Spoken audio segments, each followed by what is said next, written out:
Gurigii uu ku dhashay suubanaha Nabigeena Maxamed nabadgelyo iyo naxariis korkiisa ha ahaatee oo goobtiisii ku yaala magaalada Maka isla markaana loo asteeyay goob taariikhi ah. Si aan ugu gudbino muuqaalkan walaal waxaan ka codsanaynaa inaad like saarto muuqaalkan share garayso si saaxiibo badan u gaaro sidoo kalena aad ku soo biirto page-kan Cabdikariim Cali Aadan mahadsanid badan.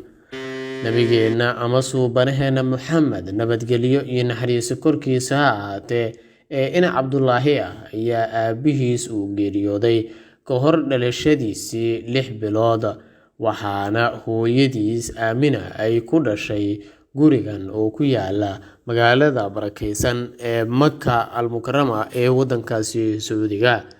Nabi Maxamed nabadgelyo iyo naxariis korkiisa ha ahaatee ayaa waxa uu dhashay 570 kadib dhalashadii Nabi Ciise, waxaana sida kitaabada lagu sheegay saxna ah inuu ku dhashay magaalada barakeysan ee Maka al-Mukarrama, waxaana magaca Maxamed u bixiyay awowgiis aabihiis dhalay Cabdimudallib, kaasi oo xilligii uu dhashay loo sheegay in wiilkii uu dhalay ee dhintay uu wiil u dhashay, maadaama markaasina uu agoonnimo ku karay. Nabigeena Maxamed nabadgelyo iyo naxariis korkiisa ha ahaatee sanadihii horena uu korintiisa gacanta ku hayay awowgiisa.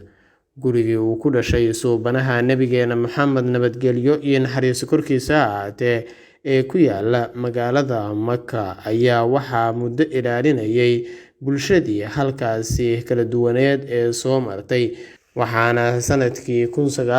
1970yadii dowladda Sacuudiga markaasi laga codsaday in ay wax ka beddesho oo halkaasi ay qurxiso si ay u noqoto goob taariikhi ah oo dadka Islaamka ah ay ku soo hirtaan isla markaana ay soo booqdaan. Dowladda ayaana goobtii uu ku dhashay suubanaha Nabigeena Maxamed nabadgelyo iyo naxariis korkiisa ha ahaatee waxa ay ka dhistay guryo qurux badan markaasi, iyadoo goobtaasi loo asteeyay in ay tahay goob taariikhi ah.